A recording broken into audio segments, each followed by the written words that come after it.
Greetings, fellow captains. Today we will talk about one of the most sophisticated and interesting maps in World of Warships. It's a meeting place for well-experienced players on Tier 7 to 10 ships. And it's called Land of Fire.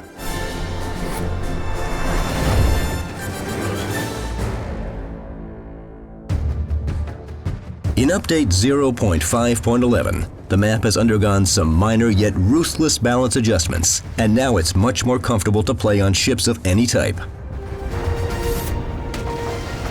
The map resembles an overturned hourglass and generally looks rather symmetrical in relation to lines E and F. This symmetry balances the teams, while islands of various shapes and sizes add a number of interesting routes into the game for both starting positions.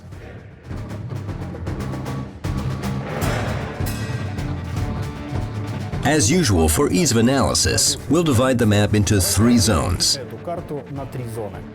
An archipelago with small islands at G7 to D10, large islands at H3 to C5, and a relatively open area at lines 1 and 2. At least 2 more open areas are available below at G5 to I8 and above at B3 to C8. Experienced players will instantly know which type of ship should take which direction.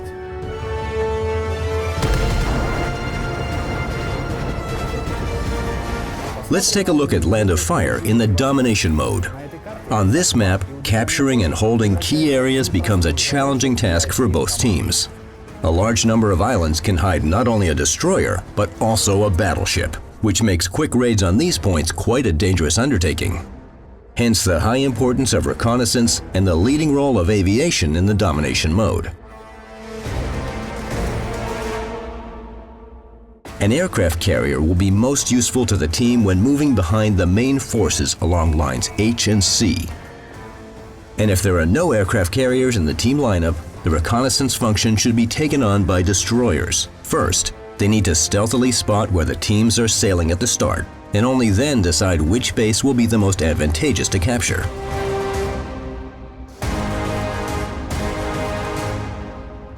The area around Point A is the domain of big guns and long-range torpedoes, while the main battle happens around an island in the center.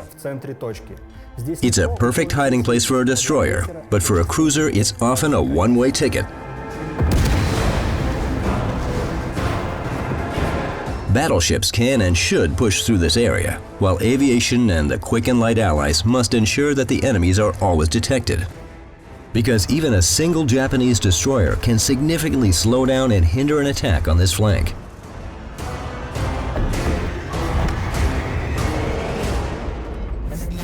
At first sight, Key Area B looks quite safe. The 3 islands surrounding it provide a chance to avoid coming under focused fire. But if the enemy pushes through the flank, this key area will become extremely hard to keep. Therefore, the wisest decision would be to concentrate your attention on capturing the flank and attack the center only if you succeed. It feels like C is a point of attraction for the light forces. Part of the archipelago at G7 to D7 protects the ship from enemies in the center.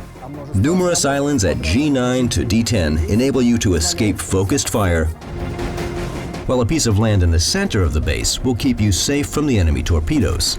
Point C is the realm of destroyers and light cruisers, close quarters attacks, and sharp maneuvers.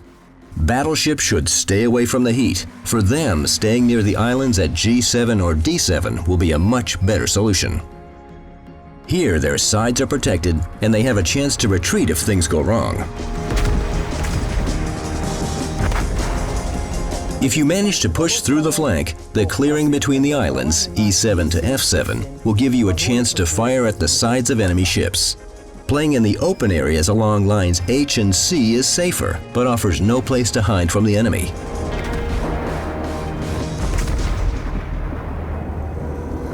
In the standard battle mode, an attack on the flanks would also be reasonable, but don't get too carried away or you'll let the enemy slip through to your base. Therefore, the attack should be forced either along line 7, hiding your side behind the islands, or lines 3 and 4. Then, if the allies fail on the opposite flank, you'll still be able to promptly return to defend the base. In any case, captains, always consider the team lineups when making decisions.